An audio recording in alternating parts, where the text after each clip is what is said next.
بسم اللہ الرحمن الرحیم الحمد للہ رب العالمین الرحمن الرحیم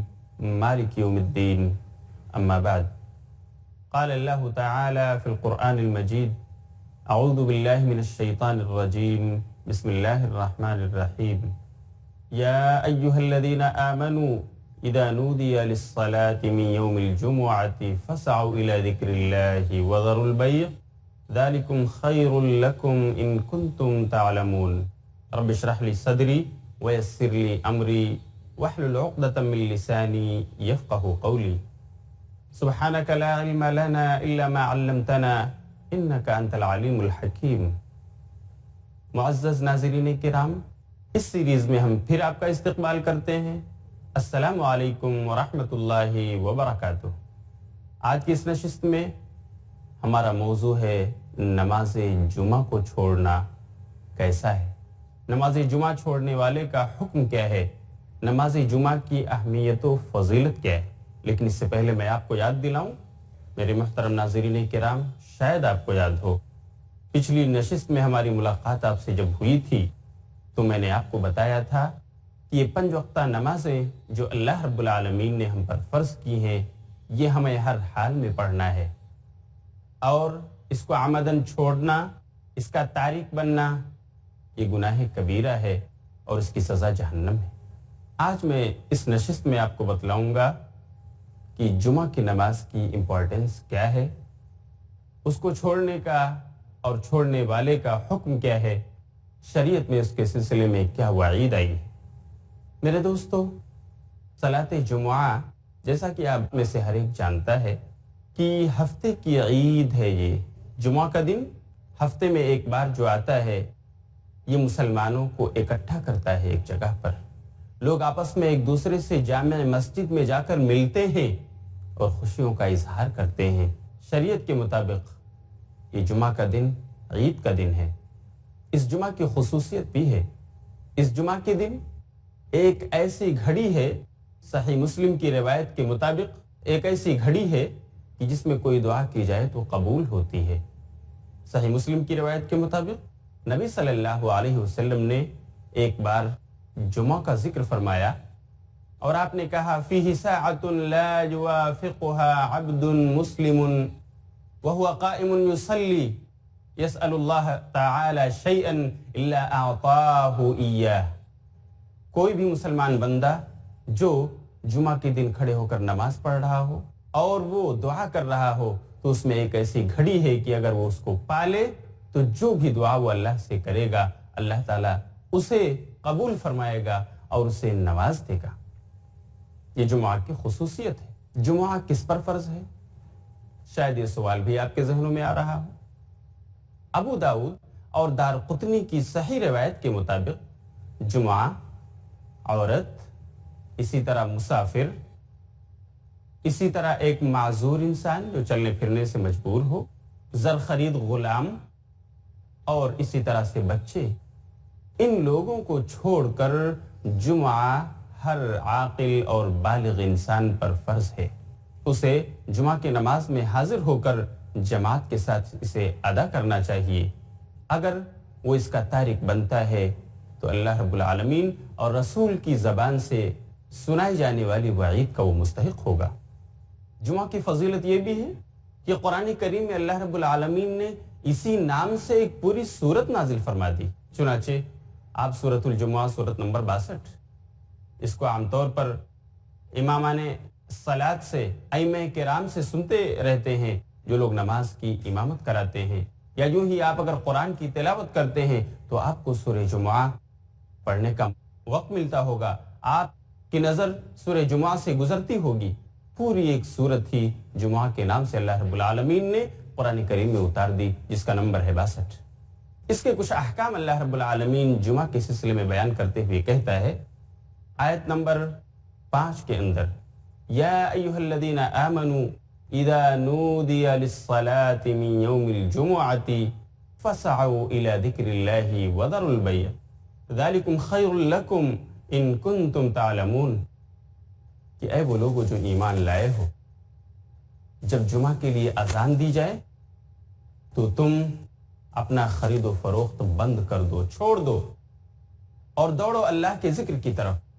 اپنی خرید و فروخت کو، اپنے دکان کو بند کر کے اللہ کے ذکر کی طرف، اللہ کو یاد کرنے کے لیے دوڑ پڑو مسجدوں کی طرف۔ ذالکم خیر لکم،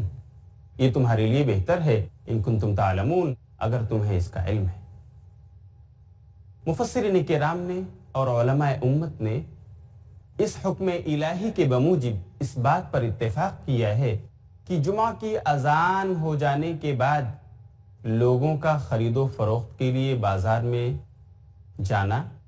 یا اپنی دکانوں پہ کاروبار کرتے رہنا یہ حرام ہے۔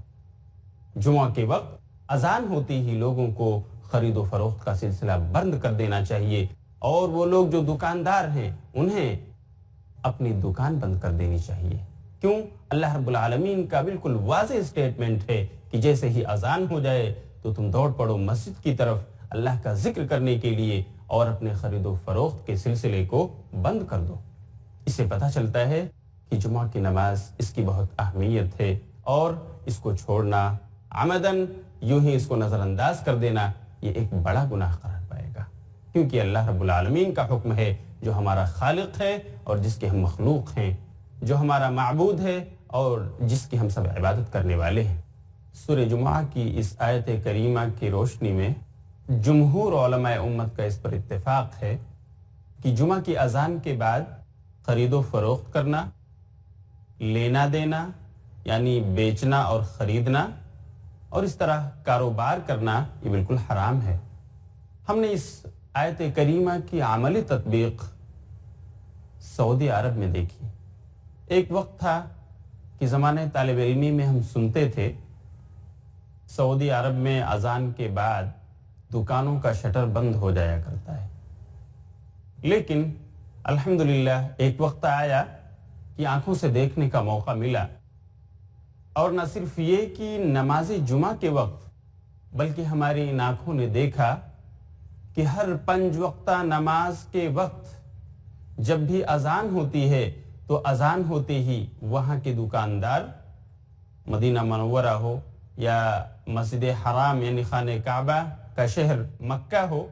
لوگ جو اپنے کاروبار میں مصروف ہوتے ہیں، اپنی دکانوں میں مصروف ہوتے ہیں، اذان ہونے کے بعد وہ اپنے کاروبار کو بند کرتے ہوئے نظر آتے ہیں، دکانوں کا شٹر گرنے لگتا ہے، اور اس طرح سورہ جمعہ کی اس آیت کریمہ کا ایک صحیح منظر وہاں ہمیں دیکھنے کو ملتا ہے۔ تو اس طرح سے سورہ جمعہ کی روشنی میں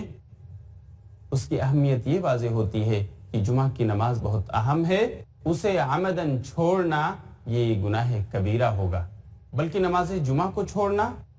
نبی صلی اللہ علیہ وسلم نے ایک صحیح حدیث میں یہ وعید فرمائی ہے، یہ وعید سنائی ہے ایسے لوگوں کو کہ اللہ ان کے دلوں پر مہر لگا دے گا اور ان کو سیل کر دے گا، پھر وہ غافلوں میں سے ہو جائیں گے۔ جیسا کہ صحیح مسلم کی روایت میں حضرت عبداللہ بن عمر اور حضرت ابو ہریرہ رضی اللہ عنہما سے روایت ہے، وہ دونوں کہتے ہیں کہ نبی صلی اللہ علیہ وسلم نے فرمایا کہ لوگ نماز جمعہ چھوڑنے سے باز آ جائیں، اور نہیں تو اللہ ان کے دلوں پر مہر لگا دے گا اور پھر وہ غافلوں میں سے ہو جائیں گے۔ صحیح مسلم ہی کی ایک دوسری روایت کے مطابق نبی صلی اللہ علیہ وسلم نے فرمایا، میرے جی میں آتا ہے کہ میں ان لوگوں کے گھروں پر جاؤں اور ان پر آگ لگا دوں جو نماز جمعہ کے لیے مسجد میں نہیں آتے۔ آپ اندازہ کیجئے کہ صحیح مسلم کی روایت حضرت ابو ہریرہ سے جو مروی ہے، اس میں نبی صلی اللہ علیہ وسلم نماز جمعہ سے پیچھے رہ جانے والوں کو یہ وعید سناتے ہیں، میرے جی میں آتا ہے کہ میں ان کے گھروں پر جاؤں اور ان میں آگ لگا دوں کہ وہ نماز جمعہ سے پیچھے رہ رہے ہیں، کہ وہ نماز جمعہ کو چھوڑ دے رہے ہیں، اسے نہیں پڑھتے۔ تو میرے دوستو، نماز جمعہ یہ بہت ہی اہم عبادت ہے جو ہفتے کی عید ہے، ہم میں سے ہر عاقل و بالغ مسلمان پر فرض ہے۔ ہم لیتے ہیں ایک چھوٹا سا بریک اور ملیں گے پھر تھوڑی دیر کے بعد۔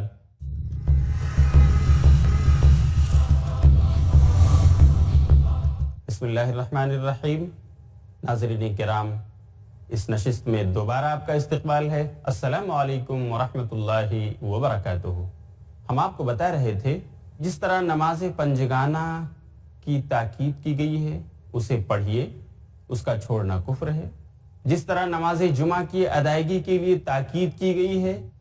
کہ اسے عمدن چھوڑنے پر اللہ دلوں پر مہر لگا دے گا اور پھر غافلوں میں سے ہو جاؤ گے، ایسے ہی تاکید اس بات کی بھی موجود ہے کہ نماز باجماعت کا اہتمام کرنا چاہیے۔ آپ نمازیں پڑھیے لیکن جماعت کا اہتمام کیجیے، جماعت سے اپنے آپ کو الگ رکھ کر اکیلے اور تنہا نماز پڑھنے کی عادت مت ڈالیے۔ چنانچہ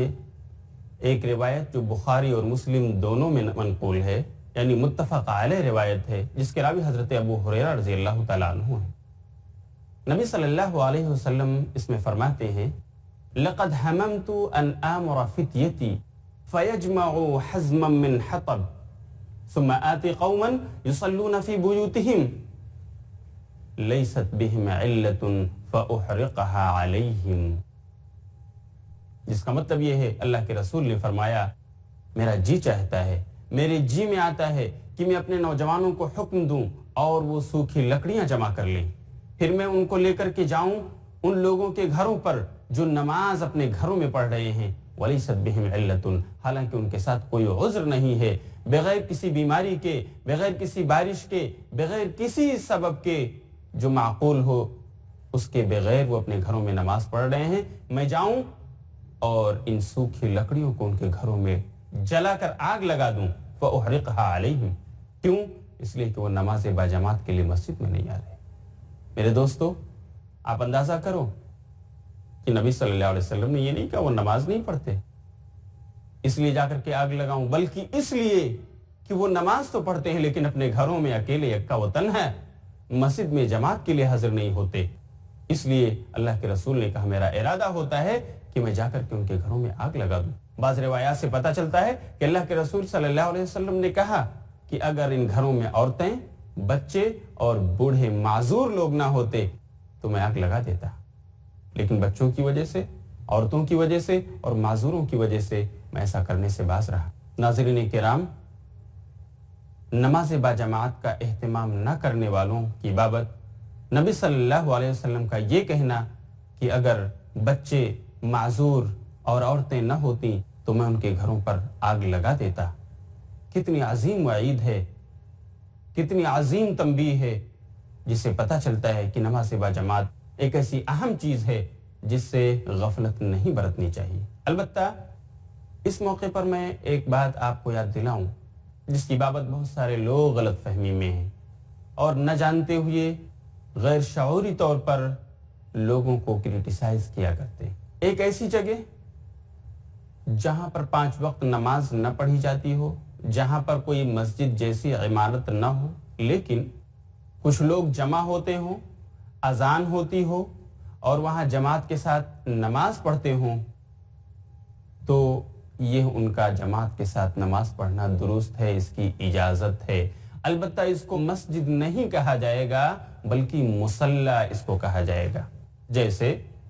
کوئی کمپنی ہے جس میں بہت سارے مسلم ملازمین کام کرتے ہوں، اگر اس کمپنی کا ذمہ دار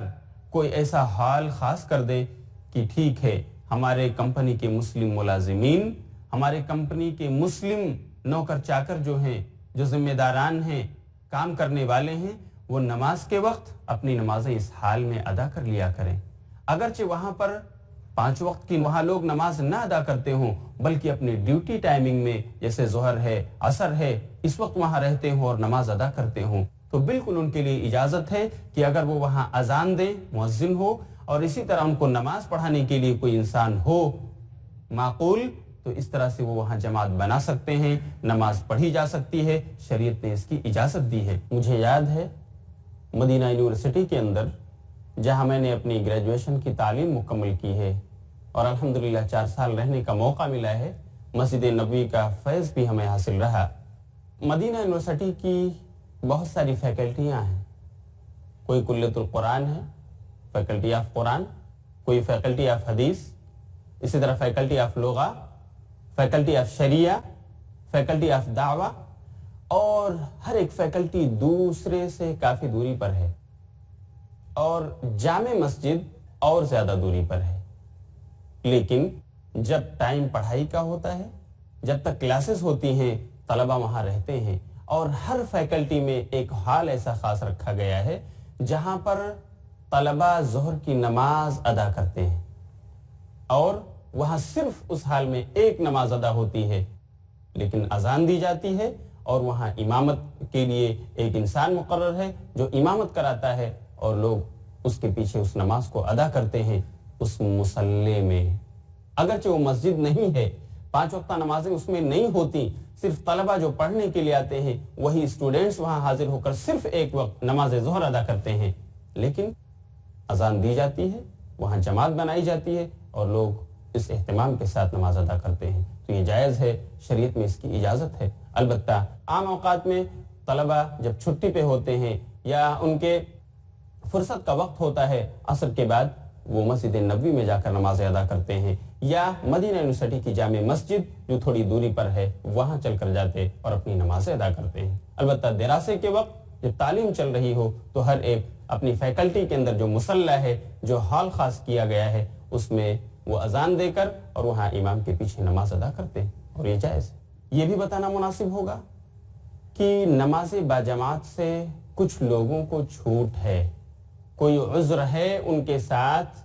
تو کچھ لوگ ہیں کچھ عذر کی بنا پر وہ نماز باجماعت سے پیچھے رہ سکتے ہیں، جس میں سب سے اہم عذر یہ ہے کہ آدمی کو ایسی بیماری لاحق ہو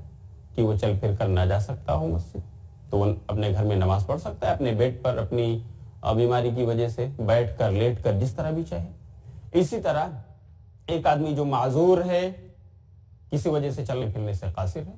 اگر وہ نہیں جا سکتا ہے وہاں پر اور کوئی اس کو لے جانے والا نہیں ہے تو اللہ رب العالمین نے اس کی ضرورت کا بھی خیال کیا ہے، اس کو اجازت ہے۔ اسی طرح وہ آدمی بھی نماز باجماعت سے پیچھے رہ سکتا ہے جس کا راستہ پرامن نہ ہو اور وہ راستے میں خطرات محسوس کر رہا ہو مسجد تک پہنچنے میں، تو اس کے لیے اجازت ہے، رخصت ہے کہ وہ اپنے گھر میں نماز ادا کرے، لیکن اسے یہ کوشش کرتے رہنا چاہیے کہ میں اپنا گھر اس بستی میں جا کر بساؤں جو پرامن ہے، تاکہ میں مسجد تک بآسانی اور سکون و اطمینان کے ساتھ پہنچ سکوں۔ اسی طرح نماز باجماعت سے پیچھے رہنے کا ایک عذر یہ بھی ہو سکتا ہے کہ سخت بارش ہو رہی ہو۔ اگر ایسی زوردار بارش ہے جو تھمنے کا نام نہیں لے رہی ہے اور اذان دی جا چکی ہے، آپ کا وہاں تک جانا مناسب اگر آپ نہیں سمجھتے ہیں سخت بارش کی وجہ سے، تو بالکل شریعت کی طرف سے اجازت ہے کہ آپ گھر میں نماز پڑھ سکتے ہیں۔ اسی طرح کچھ اور بھی ضرورتیں ہیں جو عذر معقول کی حیثیت رکھتی ہیں، آپ جماعت سے پیچھے رہ سکتے ہیں۔ مثال کے طور پر اگر آپ کا کھانا حاضر ہو چکا ہے، آپ دسترخوان پر بیٹھ چکے ہیں اور آپ کو بھوک لگی ہے، اذان دی گئی، آپ کے کانوں میں پڑی، لیکن اب کھانا حاضر ہو چکا ہے اور آپ کی بھوک کا تقاضا ہے کہ آپ اسے مٹائیں، یہاں پر آپ کو بالکل اجازت ہے کہ آپ اپنا کھانا تناول فرمائیے، کھانا پہلے کھا لیجئے، آپ اپنے پیٹ کو بھی منا لیجئے، تاکہ ایسا نہ ہو کہ آپ نماز میں حاضر ہوں اور آپ کا من، آپ کا دل آپ کے دسترخوان پر لگا ہوا ہو، مختلف قسم کے کھانے، ڈشیں سجائی گئیں لیکن میں کھا نہیں سکا۔ اس لیے کھانے کی موجودگی میں آپ کو چاہیے کہ پہلے کھانا کھا لیں، اپنی بھوک مٹا لیں اور پھر جا کر کے آپ نماز پڑھیں، اگرچہ آپ کی جماعت چھوٹ جائے۔ کوشش یہی رہنی چاہیے کہ جماعت آپ کی نہ چھوٹے، پھر بھی شریعت نے اجازت دی ہے۔ اسی طرح سے اگر کسی کو پیشاب اور پاخانے کی ضرورت آ پڑی، نماز کے لیے جانا ہے اس کو، لیکن لوز موشن ہے یا اور ایسی کوئی وجہ ہے کہ انہیں قضاء حاجت کی ضرورت پڑ گئی، تو ضروری ہے کہ پہلے وہ انسان اپنی ضرورت پوری کر لے، پیشاب اور پاخانے سے فارغ ہو جائے اور اس کے بعد وہ نماز کے لیے جائے، تاکہ اس کی نماز میں خشوع خضوع ہو۔ ایسا نہ ہو کہ اسے پیشاب لگی ہوئی ہے، اسے پاخانے کی حاجت ہے، لیکن اس کے باوجود وہ بس جماعت کے لیے جا رہا ہے، تو ٹھیک ہے، جماعت تو اسے مل گئی لیکن خشوع خضوع کہاں رہا؟ گویا کہ ٹوائلٹ میں اس کا من لگا ہوا ہے، کب میں فارغ ہوں اور بھاگ کر کے میں وہاں جاؤں، اپنی ضرورت پوری کروں۔ اس لیے شریعت نے اس موقع پر بھی اجازت دی ہے کہ آپ اپنی ضرورت، قضاء حاجت کر لیجئے، پیشاب پاخانے سے فارغ ہو جائیے، اگرچہ کہ آپ کی جماعت کسی وجہ سے چھوٹ جائے، آپ کو دیر لگ جائے، اس سے شریعت نے آپ کو رخصت دی ہے۔ تو ایک کچھ چیزیں ہیں جو عذر کی حیثیت رکھتی ہیں، ان کے ہوتے ہوئے کوئی آدمی اگر جماعت سے پیچھے رہ جاتا ہے تو انشاءاللہ اللہ رب العالمین اپنے دامن عفو میں اسے جگہ دے گا اور اس سے درگزر فرمائے گا۔ جماعت کے سلسلے میں